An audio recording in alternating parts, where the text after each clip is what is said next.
আশুলিয়ায় যে লাশ পোড়ানো হয়েছিল 6 জন ব্যক্তিকে হত্যা করার পর পুড়িয়ে দেওয়া হয়েছিল যাদের লাশ, সেই বিষয়ে আজকে আমাদের তদন্ত প্রতিবেদনের দাখিলের দিন ধার্য ছিল।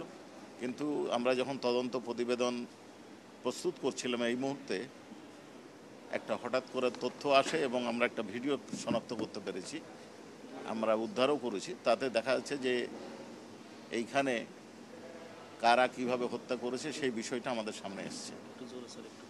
কারা কিভাবে হত্যা করেছে এই বিষয়টা আমাদের সামনে এসেছে। অর্থাৎ এই মামলা তদন্ত রিপোর্ট দাখিলের শেষ পর্যায়ে আমরা দেখতে পেলাম যে যারাকে পোড়ানো হয়েছে তাদের হত্যার ভিডিওটা আমাদের সামনে আসছে। এই বিষয়ে তদন্ত সমাপ্ত করার জন্য কিছুদিন সময় দরকার, এই জন্য আমরা 1 মাস সময় চেয়েছিলাম। অনারেবল ট্রাইব্যুনাল এটা মঞ্জুর করেছেন। আর একটা ছোট্ট বিষয় ছিল, নরসিংদীর ছাত্রলীগ নেতা অন্য একটা মামলায় গ্রেপ্তার ছিলেন, এই মামলায় WEC ছিল, তাকে প্রোডাকশন মূলে আজকে হাজির করা হয়েছে, তাকে জেল হাজতে প্রেরণের আদেশ দিয়েছে। যে আমরা এই ইনভেস্টিগেশন করতে গিয়ে হত্যাকাণ্ড সংগঠন সম্পর্কে একটা তথ্য পেয়েছি, সেটা আমরা এখন যাচাই বাছাই করছি। আমরা যেটা আপনাদেরকে বলতে চাচ্ছি যে আমাদের বিষয় ছিল যে হত্যা করা তো হয়েছে না, হত্যা করা হয়েছে, পোড়ানো হয়েছে, একজন জীবিত ছিলেন তাকে পোড়ানো হয়েছে। এখন আমরা যেটা পেয়েছি সেটা হচ্ছে যে হত্যাকাণ্ড সংগঠনের একটা ভিডিও চিত্র আমরা পেয়েছি, এটা আমরা এখন যাচাই বাছাই করছি।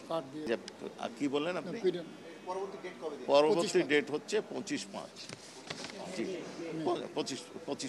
25 মেতে। হ্যাঁ, 5 তো হলো জি। হ্যাঁ, আর দেখেন এই বিষয়টা সম্পর্কে আদালত প্যারোলের বিষয়টা স্বরাষ্ট্র মন্ত্রণালয় থেকে দেখা হয়, এটা আমাদের বা ট্রাইব্যুনালের বিবেচ্য বিষয় নয়, এটা আমরা বলেছি। ট্রাইব্যুনাল বলেছেন যে কর্তৃপক্ষের সাথে আপনারা যোগাযোগ করেন। দেখেন, মানবতা বিরোধী অপরাধের ক্ষেত্রে আমরা মূল বিবেচ্য বিষয় হচ্ছে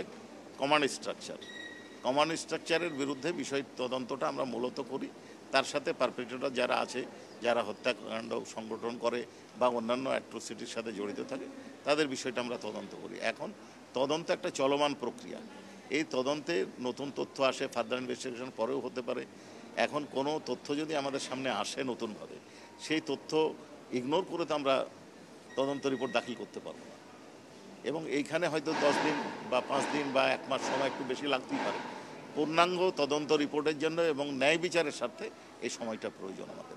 এটা বিচারকে বিলম্বিত করার জন্য না, ন্যায় বিচারকে প্রতিষ্ঠা করার জন্য।